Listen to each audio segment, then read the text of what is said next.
Now, I would like to talk about a bit of the hypocrisy in this situation with this young woman. In the case of Trump, or 45, he's been consistent in some ways, but he's being inconsistent in other ways. Now, she at the time was a young woman, I believe about 4 years ago. She defected over to ISIS and she joined because she thought that, like many of the other women did, that she was going to be a fighter and fighting in the jihad. Now that everything has broken down and the caliphate has been greatly reduced, she and many others want to go back to their home countries or countries that they came from. Now, if you don't know, many by the thousands of these fighters who joined ISIS actually came out of Europe, even though as an ethnicity, if they weren't European, if their background were from immigrant communities and Muslim communities, they were Europeans. They had European citizenship. They had European passports, and they ended up defecting. This is the same thing that happened to this young woman. She was 20 years old at the time. I mean, I could see her being maybe a little naive, but at the same time, I don't want to give her necessarily a complete pass, but I can understand being very delusional and impressionable at that age, and particularly for a female. Now, just within that same week, 45 was barking about how the Europeans, the traditional allies of the United States, should take all of their fighters back because 45 wants to pull out of Syria. He wants to withdraw from such engagements. And America has been dealing with a lot of the prisons and the refugee camps and stuff like that in the area. So as America leaves, those support systems will pull out too. The prisons, a number of the prisons will pull out. A number of the humanitarian aid relief will pull out. The different NGOs that you'll have in the area. But when they leave, and the people who they either have been taking care of or the people who have they been keeping as prisoners, where are they going to go? So 45 has been talking about that in the case of Europe, they need to take back their fighters, that the United States should not be responsible for them. Well, what about the situation with young Hoda Muthana? Now, technically, she's supposed to be an American citizen. You're telling Europe they need to take their people back. They left those countries and came into Syria. How come you don't want to take her back? Now, I get it. In one hand, he's being consistent because he talked about his Muslim ban. So he's being consistent on that. And he's being consistent when he talks about other foreigners or immigrants. When he talks about building a wall in Mexico and Central America and caravans and migrants and things of that nature.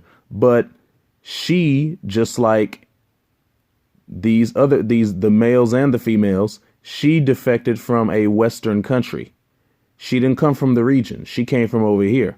And you're telling the Europeans they need to take their people back, but you don't want to take her back. They need to take care of their responsibility, but you don't want to take care of your responsibility. Now, let's be honest. I truly believe at the end of the day that the deep state basically started ISIS, just like they started Al Qaeda and a lot of these other terrorist groups. America has supported so much terrorism domestically and abroad. America has done this many times. This is in America's playbook. So I'm not going to be too critical of some of these individuals, because at the end of the day, I think a lot of them were recruited by the American deep state and America's allies.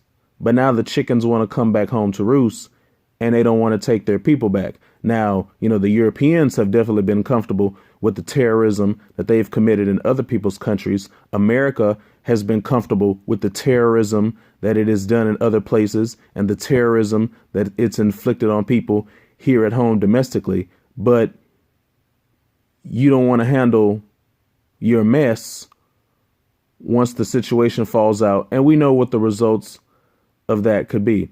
So now, on another somewhat side note, I would like to point out a little bit of the irony in some of this, because particularly for the women who defected and joined ISIS and other terrorist groups, many of them believed that they were going to be fighters and they were going to be on the front lines just like the men, in similar fashion to what you see what's going on here in the United States with a judge ruling about constitutionally women should be eligible for the draft and for selective service just like the men. But when they got to Syria, they found out, since these guys were going to be very traditional, they found out that the men of ISIS only wanted to use them as wives and as baby making machines. So the irony of these Western women going into a Eastern situation, taking their Western mindset with them, and then being checked in the face when they found that these Eastern men were not going to be like these Western men, and they were, especially being Muslim extremists, and they weren't going to be going for that stuff. It's like, no, you're going to be a woman, you're going to make babies, we want you for brides, we're going to do the fighting, you're going to stay at home, and you're going to make the babies. So I find that a bit ironic that even though, yes, a lot of the men who joined ISIS were from the West, also a lot of these ISIS brides were Western women as well. And that Western feminism basically had no place amongst ISIS and amongst Eastern culture. But we shouldn't lose sight of the fact that just like Hoda Muthana does have a young infant son, many of these other women have made sons with these men, whether if they would have been Western born or Eastern born. And these children in this conflict are going to be the fallout in all of this.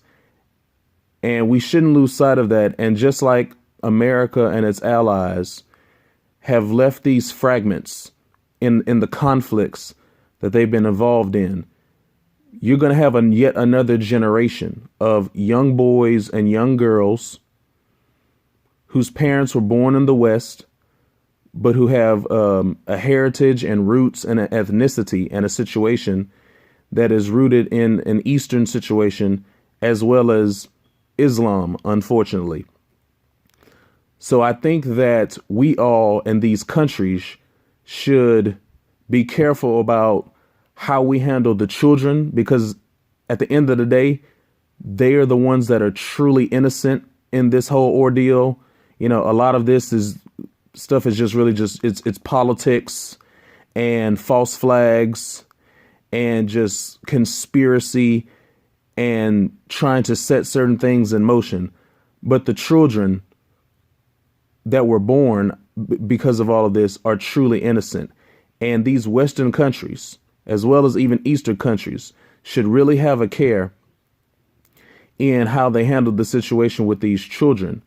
Because if you don't do the right thing, and if you don't take care of these children, and if you just leave them and abandon them, well, just as we've seen it happen already before, all you're going to do is to continue to make the next generation of individuals who will have grievances, who will be brought up in situations where they too could be radicalized. And essentially, they are a product of your own making. And they could grow up one day to be yet more of your enemy.